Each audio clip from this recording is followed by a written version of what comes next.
É correto, irmãos, afirmarmos que depois do Natal, a Páscoa é a principal celebração para toda a cristandade. Isso é consenso, né? É uma data muito significativa por causa daquilo que ela representa. Tem como nós negarmos isso. Porém, quando nós falamos de Páscoa propriamente dito, tem no mínimo aí 3 abordagens que eu vejo no meio da cristandade, no meio dos cristãos, né? No mínimo 3 abordagens. 2 são equivocadas e uma eu acho pertinente. Uma eu acho que faz parte da nossa relação com essas datas comemorativas que, sem sombra de dúvida, tem um apelo religioso muito grande para a cristandade. Primeira abordagem que é comum, é mais comum no nosso meio, mas é equivocada, é celebrarmos a Páscoa. Né? Hoje, vai ver pelo Instagram, pelas internets da vida, muitas igrejas celebrando a Páscoa. Isso está errado. Igreja não celebra a Páscoa. Isso está no texto, eu vou falar melhor, está no texto. Mas é importante já dizer isso para você. Igreja não celebra a Páscoa. Eu não posso desejar para você feliz Páscoa, porque a igreja não celebra a Páscoa. Está nesse texto que nós lemos aqui, que igreja é coisa do povo hebreu. Que Páscoa é coisa do povo hebreu, do povo judeu. E você não é judeu, você é crente em Cristo Jesus. Amém? Está claro isso? Que crente não celebra Páscoa, que Páscoa é uma instituição veterotestamentária, parte da construção de Israel, quanto nação, a identidade do povo de Deus girava em torno das instituições que ele mesmo estabeleceu, enquanto desenvolvia a antiga aliança. É por isso que quando você vê um pastor, né, de talit, de quepá, tocando trombeta, com uma arca da aliança dentro da igreja, né? É gente que não entendeu isso. Gente que não compreendeu que o povo hebreu era uma coisa, que o povo judeu era uma coisa, que Deus tinha uma aliança com aquele povo dentro de uma aliança mais ampla, dentro de uma aliança maior, dentro de uma aliança que não quando Deus teve um encontro com Abraão e o chamou, uma aliança que é antes da fundação do mundo. Aliança da redenção entre Pai, Filho e Espírito, que se manifesta ao longo da história por meio de diversas outras alianças. Então, novamente, nós não podemos ter uma relação de celebração da Páscoa com a Páscoa, porque Páscoa é coisa de judeu, é coisa de hebreu. A ordenança para que a Páscoa fosse celebrada como memorial não foi dada à igreja. Nós recebemos outra celebração como memorial, quanto igreja. Vou falar dela no final. Mas tem uma outra abordagem, que é um outro extremo, ou é um extremo disso, que também é equivocada, que é ignorarmos a data só porque não somos hebreus nem judeus. Não é? Não, Jesus nasceu 25 de dezembro? Sim ou não? Não. Jesus não nasceu 25 de dezembro. Mas perceba, e eu penso que é de maneira providencial, que Deus permitiu que no calendário que nós seguimos, tem algumas datas que fazem menção direta ao que cremos. Logo, rechaçar essas datas pelo fato de nós não sermos hebreus, ou pelo fato de Jesus não ter nascido no dia 25 de dezembro, nos faz perder oportunidades muito boas para pregarmos o Evangelho, para comunicarmos o que cremos, para dizermos aos homens que o que essas datas representam são verdade, segundo o Santo Evangelho de Deus. Então, rechaçar, ficar indo igual um bobo para a rede social, debatendo teologicamente, porque nós não somos, a gente não é hebreu. Não. Você não é hebreu, você não é judeu, mas hoje o mundo está parado. fazendo memória daquele domingo bendito, onde o seu Cristo, o meu Cristo, o nosso Cristo, ressurgiu dentre os mortos. E é daí que você vê que tem meio que uma confusão, né? Porque o fato da semana da paixão ter se dado na semana da Páscoa para os judeus, faz com que as pessoas celebrem a Páscoa hoje, no domingo, mas erraram o compasso da semana, porque deveríamos estar fazendo isso, a Páscoa, na sexta, no dia da morte, no dia da entrega, no dia em que ele foi ao madeiro no meu e seu lugar. Hoje já é o domingo, já é o terceiro dia. Hoje já seria o terceiro dia de uma outra festa conectada à Páscoa, chamada Festa dos Pães Asmos. Então está vendo como tem uma confusão mental na cabeça dos irmãos e as pessoas não conseguem fazer essa distinção? Contudo, novamente, acho que nós desperdiçarmos essas datas, acho que desperdiçarmos esses momentos, desperdiçarmos grande oportunidade de falarmos do que queremos, de anunciarmos que Jesus Cristo morreu na sexta, ressurgiu no domingo, e essa é a nossa esperança. Então, qual é a abordagem mais adequada? Tirar proveito da data. Tirar proveito da data. E, novamente, falando sobre isso, é importante dizer e começar a explicar para vocês que quando nós olhamos para esse texto, que é o texto da instituição da Páscoa, nós precisamos entender isso numa perspectiva hermenêutica, olhar para o texto, para o capítulo 12 e fazer algumas perguntas. Para quem que Deus está falando na sua palavra? O texto está explicando ou narrando para a gente uma história que envolvia quem? Você não estava lá naquele dia. Eu não estava lá naquele dia. Quem estava lá naquele dia era Moisés, os anciãos, o povo hebreu que estava ali. E o que nos cabe como cristãos dessa era é entender pela via correta de interpretação do texto bíblico como isso se aplica à minha e à sua vida. Amém? Então, para a gente seguir aqui, Páscoa não é coisa de crente, Páscoa é coisa de hebreu, Páscoa é coisa de judeu. Estabeleceu-se pela cultura que na Páscoa nós celebrássemos morte e ressurreição do nosso Cristo. Por isso nós também não vamos dar mole e jogar a data fora. O que a gente vai fazer é anunciar ao mundo, anunciar aos homens que aquilo que essa data representa é uma verdade, nós cremos nisso. E é a mensagem que nós carregamos. E quando nós olhamos para o capítulo 12, propriamente dito, nós extraímos daqui algumas lições que têm a ver com isso que cremos. Não celebramos a Páscoa, mas na instituição da Páscoa, mais uma vez, porque não é a primeira, Deus está comunicando como Ele salva os homens ao longo da história. Glória a Deus. Isso aqui, o capítulo 12, conta a instituição da Páscoa, e nós vamos ver que existem aqui alguns elementos que estão dentro de uma estrutura muito natural. Ao longo de toda a Bíblia a gente vê essa estrutura. Nós vemos aqui uma estrutura muito natural que mostra para mim e para você como Deus tem feito ao longo da história para salvar os homens, para salvar aqueles que hão de crer no seu Filho, que hão de crer naquele Messias prometido lá em Gênesis capítulo 3, versículo 15. Quando nós falamos da Páscoa propriamente dito, ou do Cordeiro Pascual, que é um termo mais conhecido da gente, do povo cristão, nós estamos falando de um daqueles elementos ou instituições que teologicamente nós chamamos de tipo. Eu preciso fazer essa introdução antes de entrar no texto. Um tipo de Cristo. Ao longo do Antigo Testamento, o próprio Deus se encarregou de, ao passo que a revelação fosse avançando, colocar algumas referências, pessoas, instituições, acontecimentos, objetos como o tabernáculo e o templo, por exemplo, que sempre estavam apontando para frente, para algo que um dia tomaria concretude e cumpriria a promessa de Deus, ou as promessas que Deus fez ao longo da história. Então, quando nós falamos de um tipo, ou de tipologia bíblica, nós estamos falando daquelas referências que o escritor aos Hebreus chama de sombra. Está lá no capítulo 10, versículo 1. Sombra. O que é uma sombra? Sombra é a projeção de um objeto concreto. É ou não?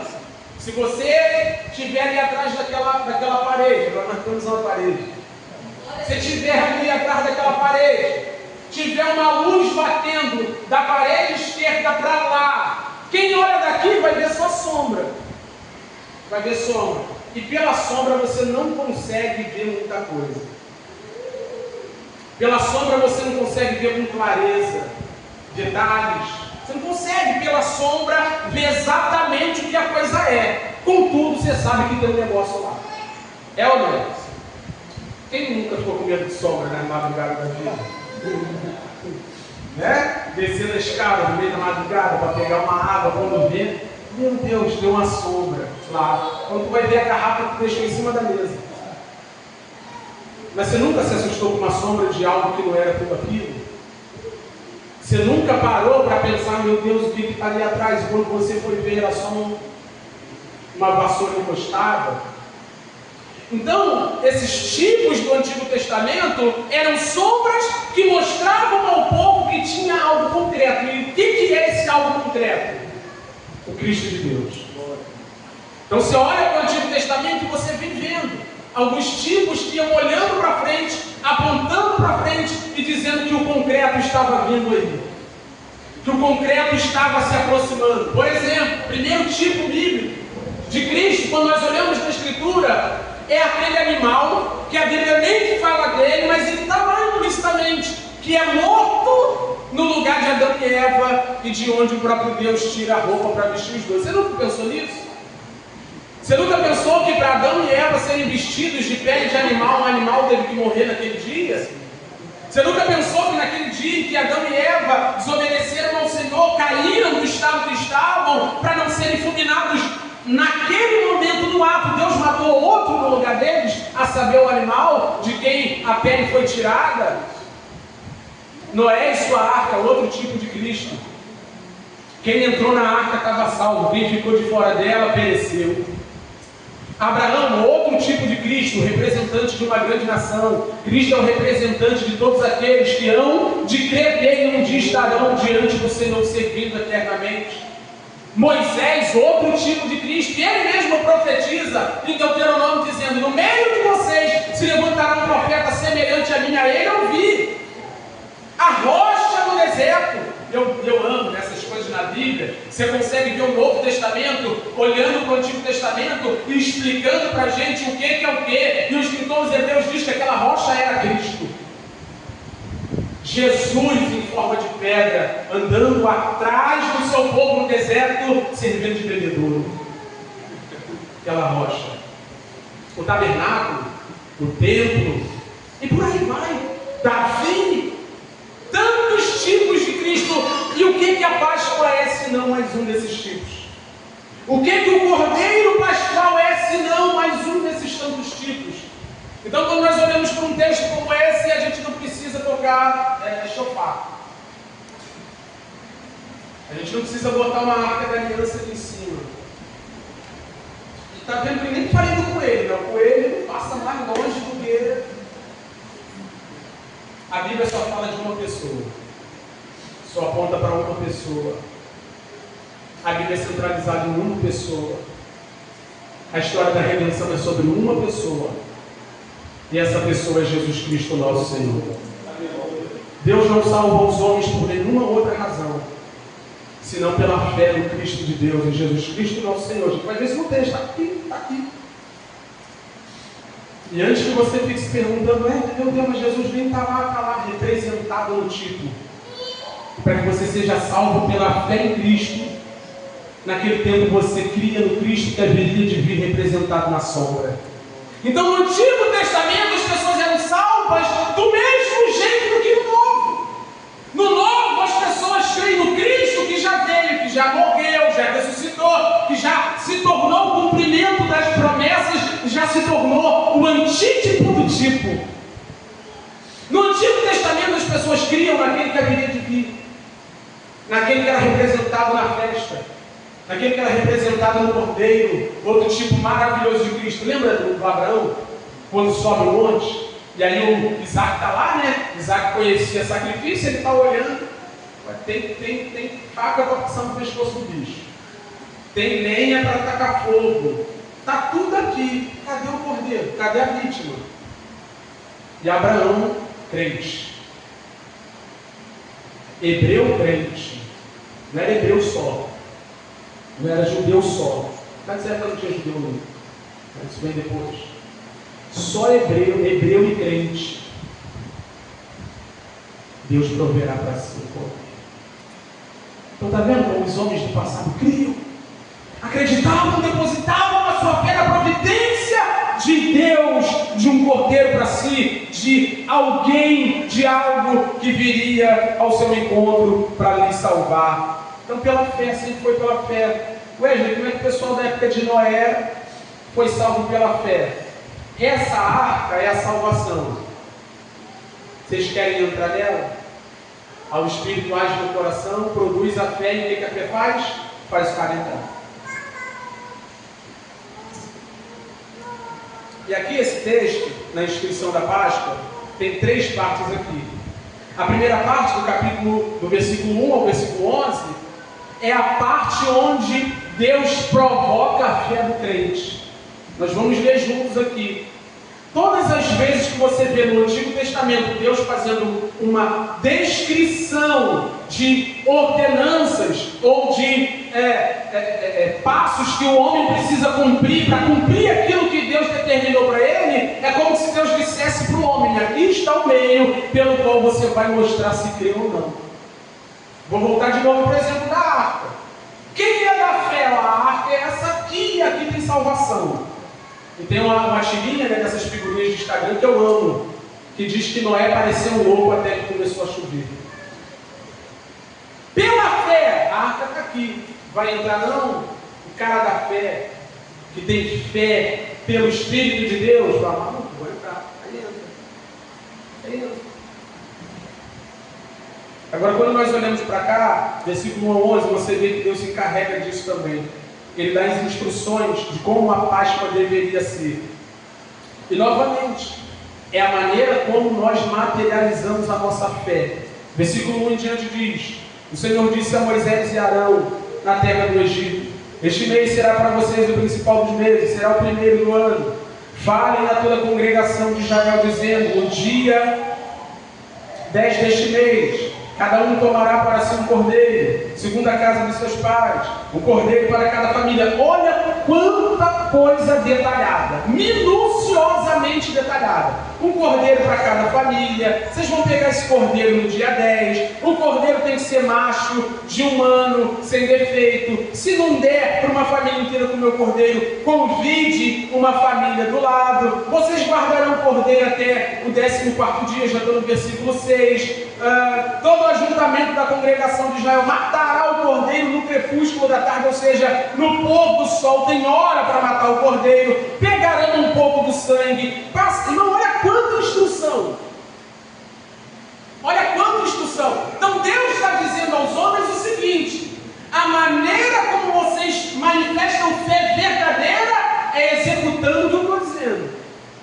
Não é que seja salvação pelas obras, é porque a fé verdadeira obedece o que Deus mandou, desde sempre. Então, se Deus coloca diante de nós uma lista de preceitos, uma lista de regras, não é que Ele quer que você seja salvo obedecendo aquilo, é porque uma vez que você creia no Deus que está falando, você abraça as ordenanças e mostra para Ele: eu creio. Novo Testamento, por exemplo, para a salvação, olha aqui, para a salvação, não tem isso tudo de regra, tem uma só: creia em Cristo. Creia em Cristo, e será salvo tu e tua casa. Creia em Cristo. Arrependa-se do seu pecado, creia em Cristo. Venha a Cristo Jesus. Só tem isso no Novo Testamento. Então, a pregação do Evangelho no Novo Testamento é só um pouco mais enxuta, mas perceba, existe uma convocação da parte de Deus para que nós manifestemos, concretizemos a nossa fé, abraçando Cristo que Ele enviou para nos salvar. Então, essa primeira parte do texto é a maneira como Deus está explicando a Israel que sua fé deve ser manifestada. E aqui tem outro ponto. A prerrogativa de dizer como você vai fazer é dele. Ai, Wesley, esse jeito que Deus determinou para que eu seja salvo está muito ruim para mim, então fica sem salvação. Tem que ir para a igreja? Não tem não. Tem que se envolver com a obra de Deus? Não tem não. Cada tua vida que quiser. Eu nunca vi alguém que é salvo e comprado, tirado da escravidão, para ser servo de um Senhor, mandar na própria vida. Sabe? Então percebam o que o texto está dizendo para nós. Junta as famílias, pega o cordeiro, no dia 10, guarda até o dia 14, mata o cordeiro no pôr do sol, passa o sangue nas ombreiras da porta, ervas amargas e põe sem fermento. Ele vai falando, ele vai falando, ele vai falando. Isso mostra para nós que Deus tem uma estrutura, Ele tem um plano, Ele tem um roteiro para a salvação do homem que não pode ser violada de jeito nenhum. Você vê isso desde Gênesis a Apocalipse, Deus dizendo aos homens como os homens devem fazer para serem salvos, para serem preservados, para serem alcançados pela salvação de Deus. Então, eu preciso dizer isso para você. A exemplo dos homens do Antigo Testamento, a exemplo dos crentes ao longo da história, é o meu dever, é o seu dever, parar para prestar atenção em como Deus deseja que manifestemos a nossa fé. Deus tem um cuidado muito grande de detalhar cada ponto, de detalhar cada passo, cada coisinha, nos mínimos detalhes. Aí você chega aqui e diz assim: Senhor, cordeiro eu não tenho não, nem cabrito, vou matar um cachorro e está tudo bem.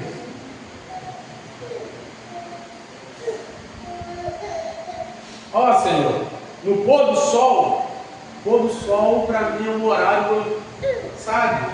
Minha bateria social já está mais desgastada, no pôr do sol não vou não, Senhor. Eu vou não. Me permita dizer uma coisa: por que no pôr do sol? Esse Deus está cuidando do seu povo, tá? Por que no pôr do sol? Porque esse povo ainda é escravo. Eles passavam o dia inteiro trabalhando. Se eles parassem no meio do dia, Faraó os castigaria. Então Deus está dizendo para eles: eu vou dar a vocês um momento específico, adequado, para que vocês façam o que tem que ser feito. Deus está de olho em tudo. E aí cabe a nós. Porque uma fé que não obedece os detalhes da palavra de Deus é uma fé falsa e fingida.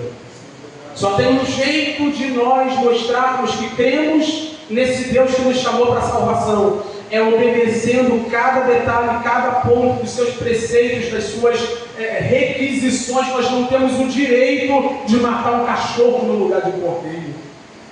Nós não temos o direito de irmos ao sacrifício do Cordeiro Pascual no meio do dia, tem uma hora para isso. Nós não temos o direito de não passarmos o sangue do Cordeiro no umbral da nossa porta. Entende o que o texto está querendo dizer e comunicar para nós? Crente de verdade olha o que Deus mandou, obedece o que Deus mandou e ponto final. Se é Cristo. Vocês já ouviram um vídeo que eu falei: pô, o pessoal está passando do limite, né? Absurdo demais. Absurdo demais. Vídeo de uma pessoa tentando combater a ideia de que em Cristo, somente em Cristo, há salvação. Não é? As pessoas estavam falando sobre a experiência dela espiritual e dita crente, ela disse, com todas as letras, né, que existem muitos cristos espalhados nas muitas religiões. De igreja, crente, envolvido numa comunidade de fé. Não existe outro cordeiro.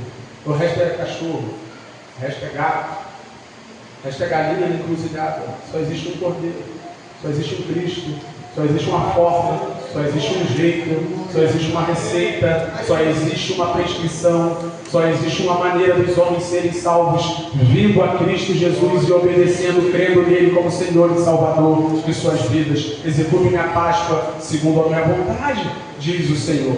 Por quê? Por que nós precisamos obedecer cada detalhe, principalmente o detalhe de passarmos o sangue nas vergas da porta? Por quê? Está no versículo 12, põe para a gente. Porque naquela noite passarei pela terra do Egito e matarei na terra do Egito todos os primogênitos. Por isso aqui, Moisés, É por essa razão que vocês precisam matar o cordeiro e sinalizar partindo o sangue dele na casa de vocês, no umbral da porta, que vocês me obedeceram. Vocês me obedeceram. E eu aqueles textos assim que particularmente bota medo na galera, no meio despertar temor mesmo, né? Olha quanta coisa, sabe, contrassenso ao senso comum tem nesse texto. Primeira coisa que tem contrassenso aqui ao senso comum é: quem vai matar o povo lá no Egito? Está aí, ó. Eu não falar, né, que o pastor aí inventa cada coisa. Tá? Eu vou passar na terra do Egito e vou matar os primogênitos. E aí você não pode ler esse texto sem conhecer Bíblia, né? Você não pode ficar no debate, na arena da rede social, discutindo se Deus é bom, se Deus é mau, por causa do versículo 12 de Gênesis 12. Você precisa ir a Gênesis e ler Deus sentenciando o homem, dizendo que se o homem não desobedecesse, ele mataria o homem. Você precisa ir a Romanos capítulo 6, versículo 23, onde está explícito, salário do pecado é a morte. Então, antes de visitar um povo específico, antes de visitar uma cultura específica, meu Deus, Deus tem problema com o Egito. Deus não tem problema com o Egito. Deus tem problema com o pecado. E onde o pecado estiver, Deus ali visitará com juízo. E perceba o que nós estamos falando aqui. Deus, quando diz matarei, Ele não está falando de nada exagerado. Ele está falando daquilo que foi estabelecido quando Ele criou o homem para a sua glória e o homem decidiu viver para si próprio. Logo, de uma maneira parcial, sem derramar todo o seu juízo, Deus escolhe os primogênitos que doeria demais naquela nação, naquele povo, nas testemunhas dessa 10ª praga, e Ele visita o Egito com juízo justo pela desobediência dos homens. Então, quando você vê alguém morrendo, você está vendo uma pessoa colhendo as sementes do seu próprio pecado. O salário do pecado ainda é a morte, irmão. O salário do pecado sempre vai ser a morte, irmão. Não existe outro retorno para o pecado senão a morte. No nível extremo, a morte física. Quando o homem morre, cai duro. Ali está o pagamento dos seus pecados, dos seus atos pecaminosos, da sua rebelião contra o Criador. No nível mais extremo ainda, um dia todo homem estará diante do Criador e terá que prestar conta e será sentenciado à morte eterna. Mas apesar de termos esses níveis extremos de morte, veja como o pecado mata famílias. Um divórcio é uma família que morreu. Geralmente, o que faz uma família divorciar? Veja como o pecado destrói as relações. Uma relação rompida é um pecado que morreu. É uma relação que morreu. Veja como um diabético vai morrendo aos poucos, a ponto de ser mutilado, ter parte do corpo amputado. Quando o médico já falou para de comer açúcar, ele ficou louco. Só mais um copo. O pecado vai matando, destruindo, devorando. Pecado, onde toca mata, onde bate mata. E não pense que Deus é injusto por isso. Esse é o salário do pecado. A morte é o salário do pecado. A morte é o resultado do pecado.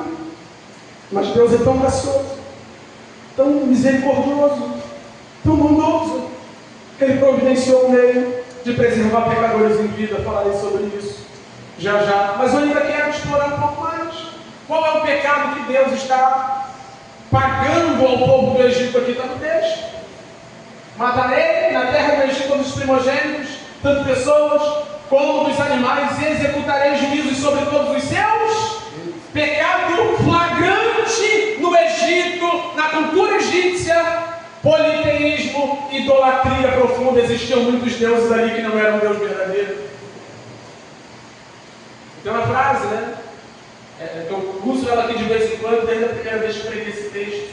Olha o que o texto diz. O texto diz que Deus vai julgar e vai executar juízo sobre os deuses do Egito. Mas quem morre não são os egípcios? Porque quando Deus desmascara, sentencia, executa juízo sobre um ídolo, quem padece é o idólatra. Simples assim. Quando Deus tira dinheiro do coração e dá conta de alguém que é apegado ao dinheiro, a pessoa fica dura. É ou não? Ai, Wesley, eu sou muito apegado a fulano. Sem fulano eu não sei viver. Aí fulano parte. Quem é que fica sofrendo? Ninguém é que não possa sofrer, mas você precisa entender que existe um objeto de amor supremo que não é essa pessoa. Então perceba, não tem justiça da parte de Deus. Isso aqui é a estrutura do Evangelho. Deus dá uma receita para a salvação e mostra que se nós não submetermos a essa receita, crer naquilo que Ele falou, nós sucumbiremos, nós teremos que pagar o pato, nós teremos que pagar a conta. Ele está visitando o Egito com juízo justo, como tem visitado os homens ao longo da história, com morte, porque este é o salário do pecado. Versículo 13, para a gente encerrar. O sangue será um sinal para indicar as casas em que vocês encontram. Como ensinar? Isso é lindo, isso é maravilhoso. Se por um lado Deus vai visitar o Egito com morte, com destruição, o anjo da morte, o anjo destruidor, vai entrar na casa dos egípcios para levar seus primogênitos.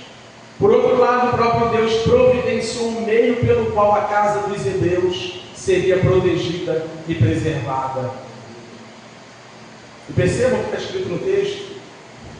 Ele diz que o sangue seria por sinal na casa dos hebreus, para que os hebreus não sofressem o suplício de Deus, o juízo de Deus. Se na primeira parte Deus diz, mata o cordeiro e passa o sangue lá, na terceira parte Ele está dizendo, é o sangue que vocês usaram como obediência que vai preservar vocês. Aleluia.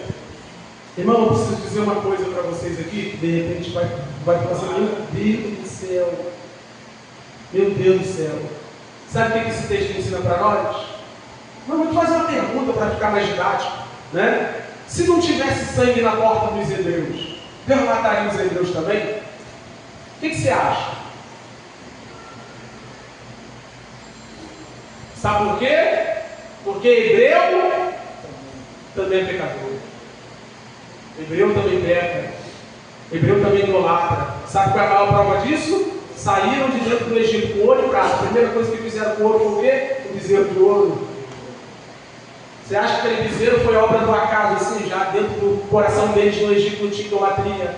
Não, todos nós somos idólatras por natureza. Nós nos amamos. Nós amamos nossas coisas, nossa vidinha luxuosa, nossos planinhos, nossos sonhozinhos, nossas coisinhas são preciosas demais para entregar a vida para a causa do reino.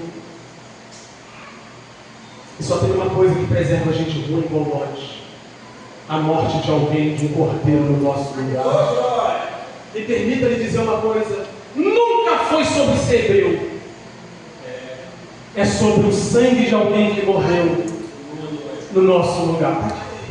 O sangue não é a etnia de vocês, não é porque a igreja de vocês é bíblica, prega a Bíblia, não é porque vocês são bonitos, são feios, não é se vocês moram em Campo Grande ou no Leblon, é porque alguém morreu.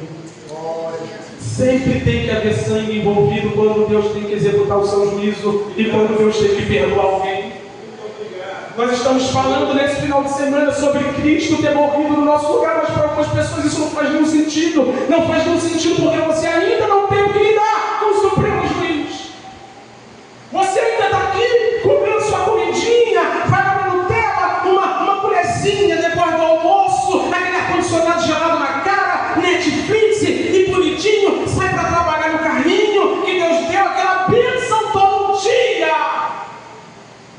Estaremos todos diante dele, não mais como um cordeiro, mas um leão furioso, literalmente soltando fogo pelas ventas. E os únicos que não terão que lidar com a ira, com o juízo eterno dele, são aqueles que abraçaram o cordeiro que tinha que ser morto, são aqueles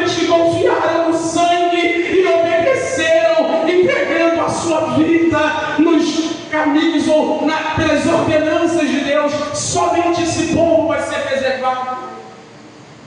Então perceba como Deus está salvando os homens do mesmo jeito, desde sempre. Para que eu possa salvar alguém tem que morrer.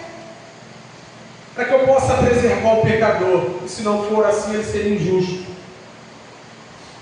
Tem que ter sangue. O escritor aos Hebreus, capítulo 9, diz que sem sangue não há remissão de pecados. Não tem remissão de pecados. Você precisa entender o que esse texto nos ensina. Se não fosse esse sangue, se não fosse essa morte prévia, se não fosse a entrega, não haveria salvação para nenhum de nós. E aí, novamente, para a ideia da tipologia, está vendo como Deus fez tudo perfeito? Os hebreus naquela época tinham diante de si um animalzinho que era um representante do verdadeiro Cordeiro de Deus. Daquele que João Batista, enquanto batizava no Jordão, o apresentou, capítulo de João, versículo 1, 29, diz o texto, que João olha para Jesus chegando na beira do Jordão para ser batizado e diz: eis o Cordeiro de Deus que tira o pecado do mundo. Como Jesus tira o pecado do mundo? Carregando os pecados do mundo sobre si naquela cruz, pagando preço pela minha e pela sua desobediência.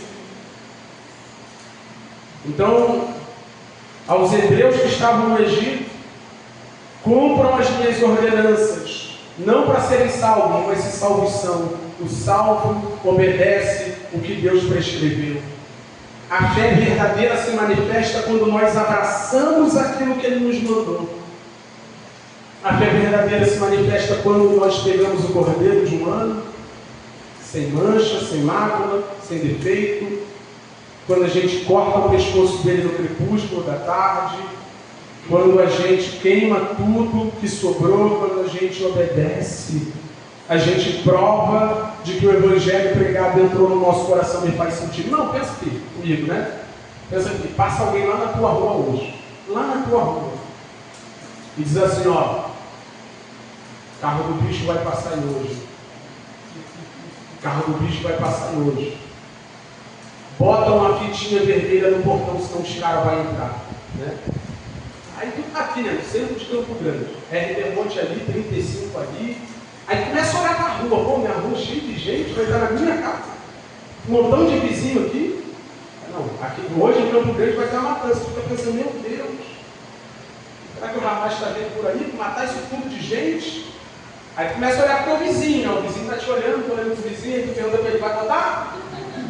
Não, mas não é assim não. Aí o vizinho fala: cara, eu acho que isso é meio bobeira, né?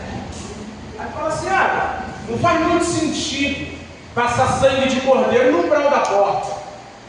Mas para quem já viu 9 pragas sendo derramadas sobre o Egito, vai pagar para ver? Sabe qual é o problema dos crentes dos dias de hoje? É que a gente pensa que a história se resume à nossa história. Você reparou que a gente quer fazer a leitura da existência, da realidade a partir do que a gente vive agora? Mas, irmão, nós estamos no século XXI, nos anos 2000 e pouco. Muita gente já padeceu, já passou, já morreu, já foi. Muita gente já confessou esse Cristo como Senhor e muita gente não. Hoje é o vale da decisão. Hoje é o dia de decidir. Passa o sangue ou não passa o sangue? Confia nisso ou não confia nisso? Isso faz sentido ou não faz sentido? Tem fé na ordenança ou não tem fé na ordenança? Crê em Cristo Jesus como o único e suficiente Salvador? Crê no sangue do Cordeiro como o único meio de ser livre da morte? Aí eu diria para o meu vizinho, né? Varão, na moral, não faz muito sentido não, mas eu vou botar. Vou botar teu negócio aqui dentro. Vou botar, né? E um filósofo disse algo, um filósofo crente disse algo um dia: se no fim da vida tudo isso for mentira, pelo menos vive uma vida moralmente elevada. Mas e se for verdade?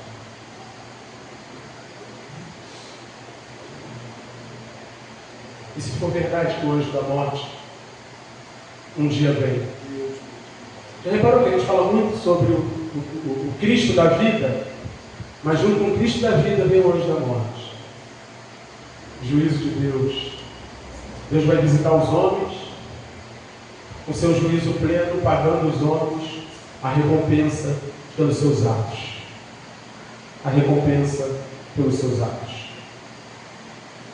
Então, a Páscoa para os hebreus significava Deus nos livrou na visitação do seu juízo. A Páscoa para os hebreus significava Deus nos livrou na destruição quando Ele decidiu pagar pelos pecados dos homens. Páscoa para a gente significa o quê? Nada. Absolutamente nada. Para você que é crente, Páscoa não quer dizer nada. Porque o nosso Cordeiro Pascual já foi morto. Cristo Jesus, o nosso Senhor, já mostrou que Ele é aquilo para o que a sombra apontava. Na plenitude dos tempos, encarnou e viveu uma vida digna, como um cordeiro, sem mancha, perfeito, no meio do seu lugar. E ali no crepúsculo da tarde, na viração do dia, ninguém passou a faca no pescoço dele e ele entregou a sua própria vida. Ele disse: ninguém pode tomar a vida de mim, morte é para pecador. Quando eu ensino sobre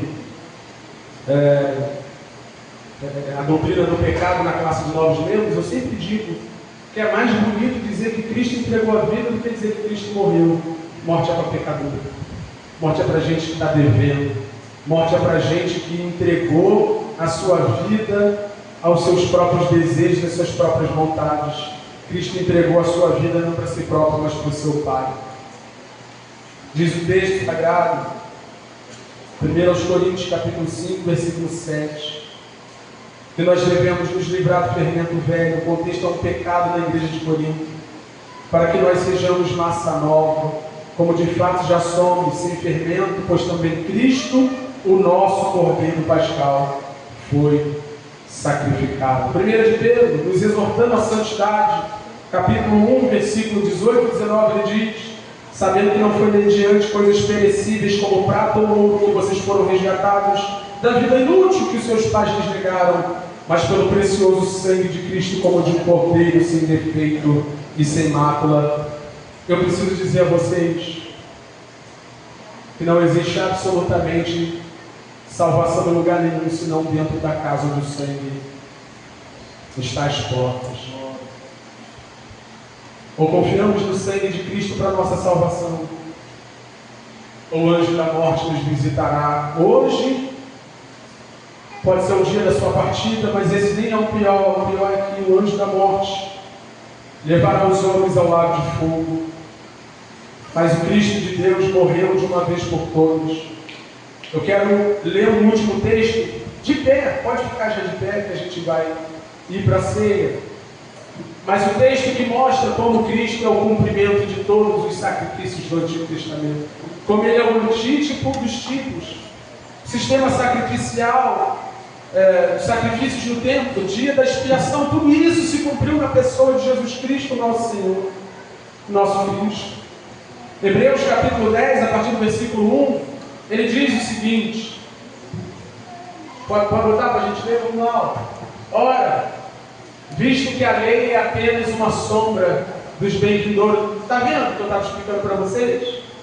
Tudo que está no Antigo Testamento é uma sombra, é uma referência, é uma representação dos bens vindouros. Não a imagem real das coisas, nunca consegue aperfeiçoar aqueles que se aproximam de Deus com os mesmos sacrifícios que ano após ano, continuamente eles oferecem. Segura aqui, a Páscoa era para ser celebrada quando? Todo ano. O dia da expiação, todo ano. Sacrifícios do templo, todo ano. O sumo sacerdote entrava com sangue de animais para ir diante de Deus, suplicar pelo perdão, todo ano. Todo ano, por quê? Porque era a representação do que Deus faria em Cristo Jesus. Na esfera espiritual, os crentes do Antigo Testamento já estavam salvos, mas por não compreender o Cristo corretamente, todo ano eles iam um tempo demonstrando a sua fé. Todo ano, porque sacrifício de animais não aperfeiçoa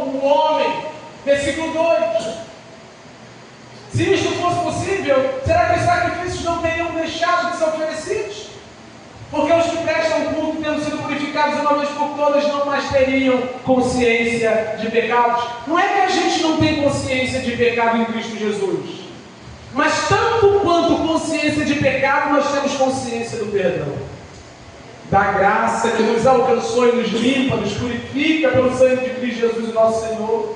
Versículo 3: entretanto, nesses sacrifícios ocorre recordação de pecados todos os anos, porque é impossível que o sangue de touros e de bodes remova pecados. Por isso, ao entrar no mundo, Cristo disse: sacrifício e oferta não quiseste, mas preparaste um corpo para mim.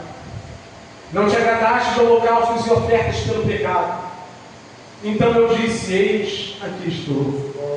No rolo do livro está escrito a meu respeito, ele está falando do Antigo Testamento: estou aqui para fazer, ó Deus, a tua vontade. Lembra do Getsemane?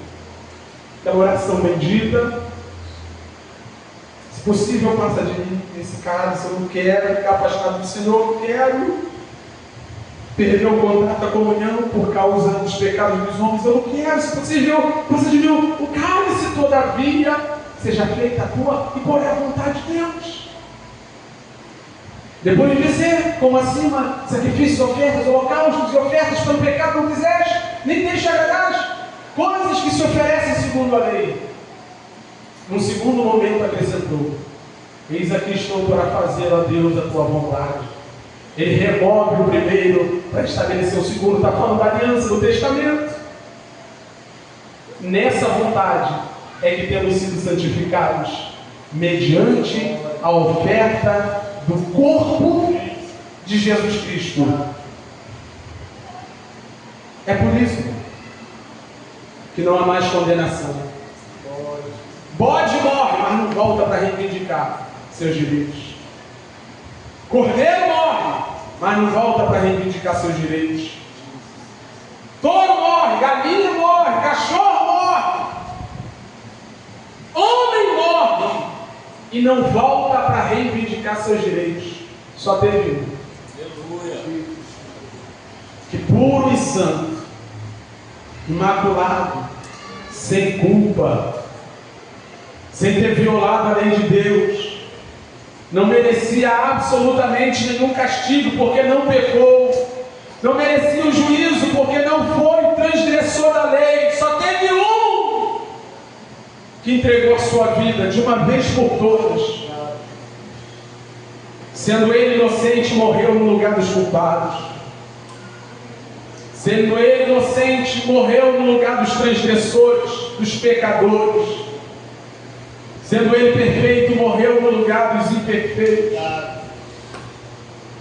Sendo ele santo, morreu no lugar dos profanos. E ao terceiro dia, num domingo como este, há 2000 anos atrás, ressurgiu dentre os mortos, triunfou contra a morte, pois não podia retê-lo, diz o escritor de Atos. Reivindicou o seu crédito. Quem morre pelo pecado está pagando uma dívida. Quem morre inocente acumula um crédito. E Jesus Cristo, nosso Senhor, acumulou um crédito para botar na conta de quem devia. Quem devia? Quem devia? Quem podia olhar para a lei e dizer para a lei: não te devo nada.